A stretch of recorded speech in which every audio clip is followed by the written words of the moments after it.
Wendy, a relationship specialist. I'd like to welcome you to Love, Listen, Talk, Repeat, a podcast that talks all about relationships. They come in all shapes and sizes, and each one's unique. So in this podcast, I chat with guests about life events and issues that can affect relationships, as well as discussing different types of relationships that may not always fit the mould of being mainstream. There will also be some episodes where it's just me talking about something that may be helpful in your relationship. So for now, just sit back and enjoy. Hi, today I'm going to read you an excerpt from my book, which is called From Surviving to Thriving in a Romantic Relationship. I want to talk today about when arguments and disagreements make life miserable. Conflict can arise at any point during an intimate, deep partnership. Where there has been smooth sailing during the initial stages of a relationship and a sense of harmony, a big change or event may well trigger arguments. As a result, it can cause stress when these things happen. Common triggers can be getting married and the wedding, a new baby, moving in together, redundancy, a change in working situations, such as a partner being around more or less due to their job, which could involve working away or being at home more often. Redundancy can have a profound effect not only on the individual but also on the relationship. Empty nest syndrome, when the children have finally left home. One of you losing your job, moving house, which we know can be really stressful. Serious illness or death in the family. At times when conflict arises, we may question ourselves, wondering whether it's us that is at fault. Maybe we're concerned that we're too picky, wanting things all our own way, feeling that we need to be more understanding. In some cases, that could be true. So it's worth checking it out and being honest with ourselves. However, also be mindful if your partner puts all the blame onto you, rather than taking responsibility for their part. It's at times like this that we begin to remember how wonderful it was at the start of the relationship.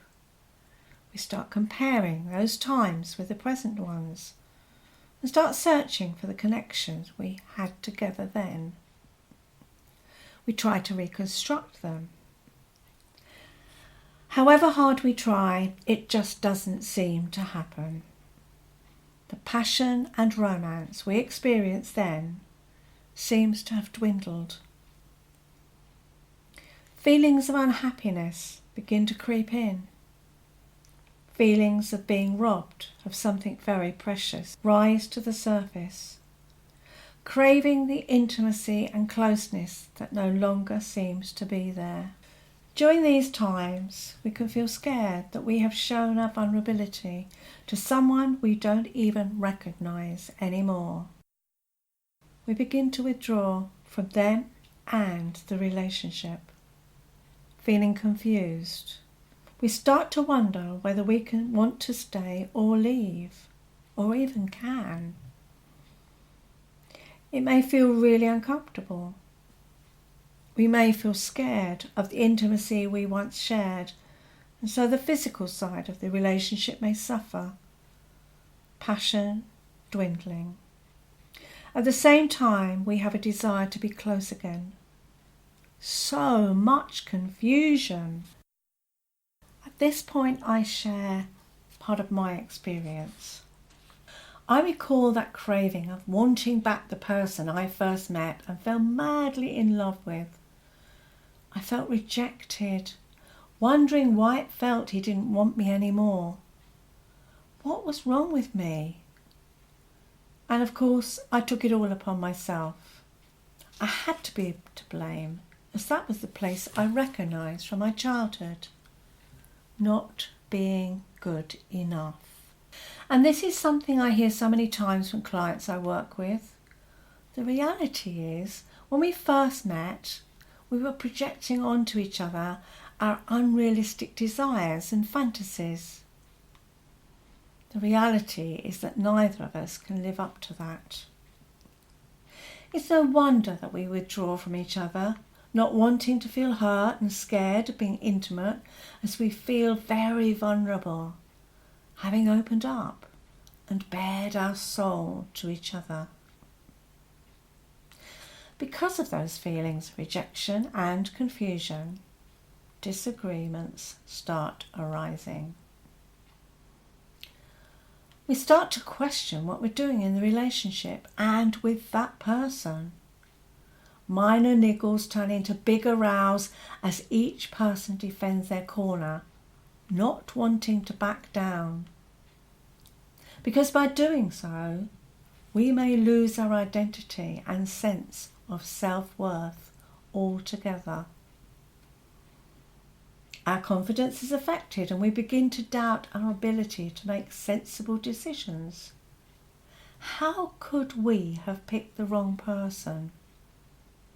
How did we get it so wrong? We start to feel resentment towards our partner, angry or frustrated about all we have done for them, or given up for what we perceived as the person of our dreams. We begin to feel taken for granted, a doormat.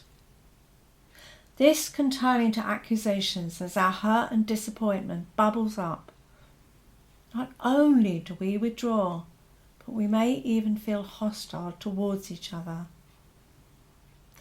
At these times, it's important that we have a strong enough bond to be able to navigate through the tough times, to be able to talk to each other openly and honestly, as that's the best way forward.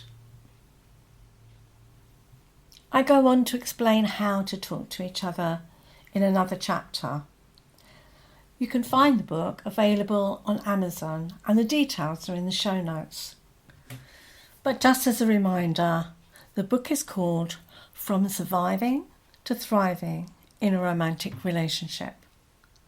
And it's available on Amazon, either as a hardback copy or as a Kindle.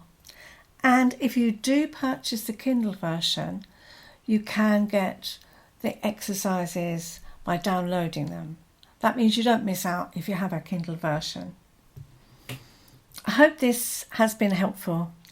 I'm always willing to hear from you about the kind of thing you'd like me to make a podcast about.